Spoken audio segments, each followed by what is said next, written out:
particular time. Let's head to our SMB reports to check out what is happening from that particular side.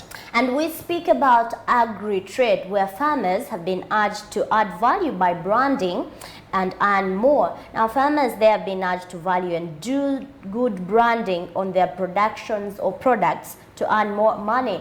This is because most products have returned on to be are returned and sold expensive after they've been added value onto them. Take a look at the story and learn how to add value, not just for yourself, but also on your products. According to some of the farmers' organizations that are active in this business, one of the things that have fed farmers to really benefit and get more money out of the products is because they do not add value on their products as well as branding. To me, if we appreciate the technology and start adding value, we can get more money that we have been indirectly donating to these companies. As I've told you, the kilo can be 5,000 here, but when it goes and they process it, repackage it, it comes back here when it is 25,000. And yet this money, if we add value from here, it's the same money because it's the same market. We can get this. So I know there's a gap of one, not appreciating the market, secondly, not appreciating the technology, and also the value addition methods. If we don't adopt the value addition, we are going to remain poor, yet we have golden products on international market. When strategizing on how to build such a capacity of rebranding our country with good products, a lot has to be done. Most countries do not produce coffee, but they are the leading exporters of coffee. Coffee brand. We first have to isolate ourselves, deal with the issues that are surrounding the development of our brand, to make sure that when we go back now to associate with the countries in that agreement, we now have a product and a brand that we are offering. Right. We have countries who are called, who are now net exporters of coffee, yet they don't produce coffee. Uganda and gold. Uganda is the one that feeds them with the coffee. Look, I don't want to start mentioning countries here, but I know countries that do not actually have a lot of coffee gardens, but they are net exporters of coffee from their countries. They feed on developing countries such as Uganda to feed them with what they call now raw material. They completely eliminate our brand and then they promote their brand. Reason why countries that don't grow such products invest and be the leading exporters is because value adding helps explain why companies are able to sell their goods or services for more than what they cost to produce. When you look at how much money we sell a kilo of ready for export coffee and how much we buy, for example, Nescafe when it comes back to Uganda, you will find that the money we pay for a Nescafe is times 3 or 5 of the money we get from a kilo of coffee. But what these people do is to make sure they add value. They package the product very well. They give it a good impression and a good face. And when it comes back here, we buy it times 3 or times 4 of the amount we sold it. This alone makes the European or any company to become 4 times richer than any company that has sold this coffee.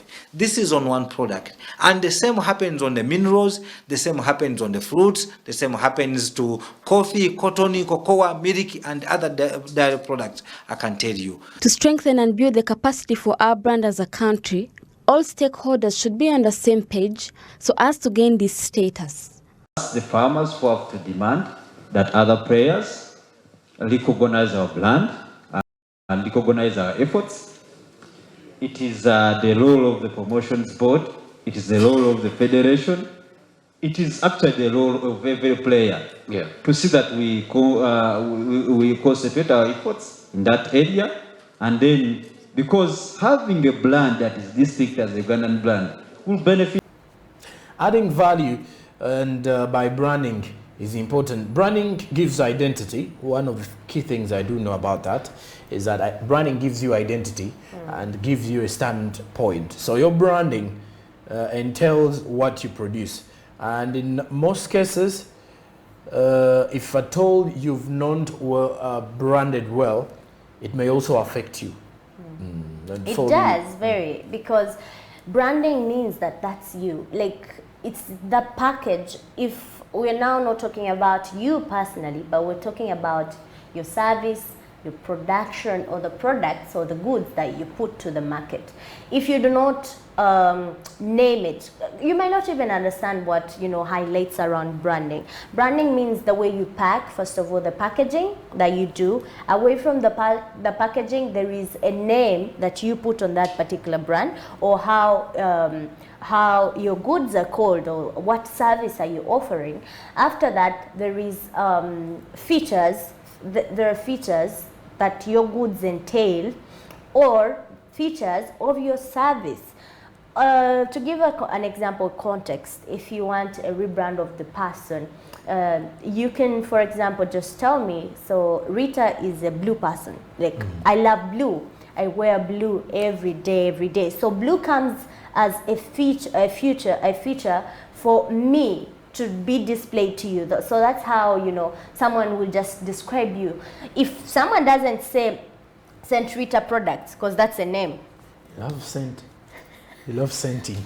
And I said, so if someone doesn't say St. Rita product or St. Rita juice, then someone will be able to tell, maybe there is that cover you use that has got unanasi. That has got unanas, which has got pineapple there. So either someone can say St. Rita juice, or either someone can say aka blue, or either someone can say akananas.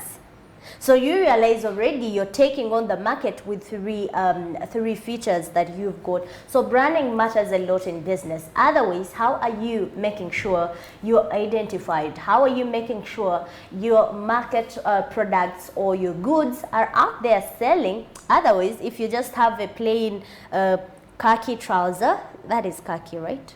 Exactly. And you are just displaying it out there, no name, nothing, no name, no cow, no land, No but land, also no adding cow. value to your product as to your produce for the farmers. Adding value is making sure you're using the good, let's say the good mechanical, maybe the mechanical processes that you're using, or the good farming methods. The methods that you're using are supposed to be on point to add value to your produce.